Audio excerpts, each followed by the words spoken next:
first like to thank the senators for passing the Good Samaritan bill and give you a little background as to why it's important to me.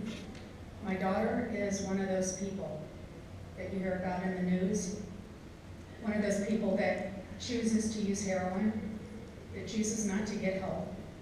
And I happen to be one of those people that's her mom. And as a family member, for the past 10 years, I've lived with heroin. I know what it's like to try and find detox in Ohio. I know what it's like to try and find treatment in Ohio. And I know what it's like to watch your child overdose. My daughter was in the court system a little over a year ago and was finally ordered court-ordered treatment, which I will say right now my daughter is a lucky one. She is a college graduate from Kent State. She did graduate with honors, but she's still considered one of those people. What we try and do is remove shame and stigma. And with this Good Samaritan bill, there does come a lot of shame and stigma. And as a family member, we need to rise above and save a life.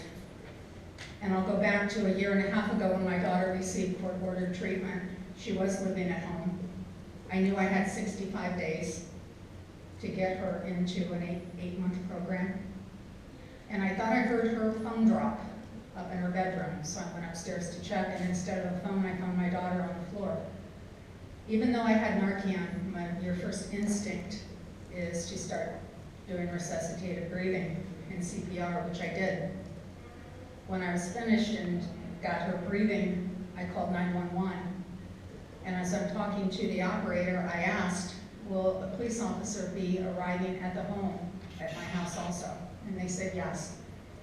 And I looked around the room and I realized at that point, as a homeowner, I possibly could be charged because I had residue, I had paraphernalia, and my daughter was using my place of residence to do an illegal activity. So at that point, I canceled the call. And she said, you know the seriousness of canceling this call? To which I responded, this is my daughter.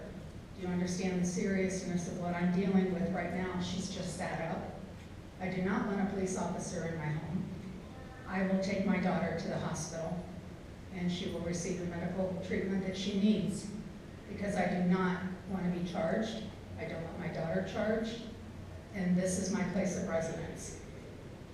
The Good Samaritan bill will now enable family members who are trying to help their children stay alive until they get them into treatment, until they get them into detox. It gives us the availability to call for help instead of hoping your child sits up and you can drive them to the emergency room yourself. Thank you so much.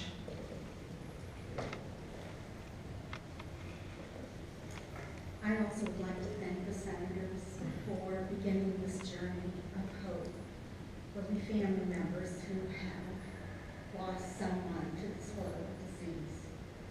My son Brandon passed away May 10th of 2014. He passed away by himself, alone. Someone was with him and removed the needle from his arm, disposed of it 2 flights downstairs, and then called the authorities. There was not time to resuscitate my son, and he died alone. This person feared prosecution, and this now hopefully will help those who are afraid to become convicted to help someone and to furthermore help families. My son left 3 young boys, and he left us, and he could have done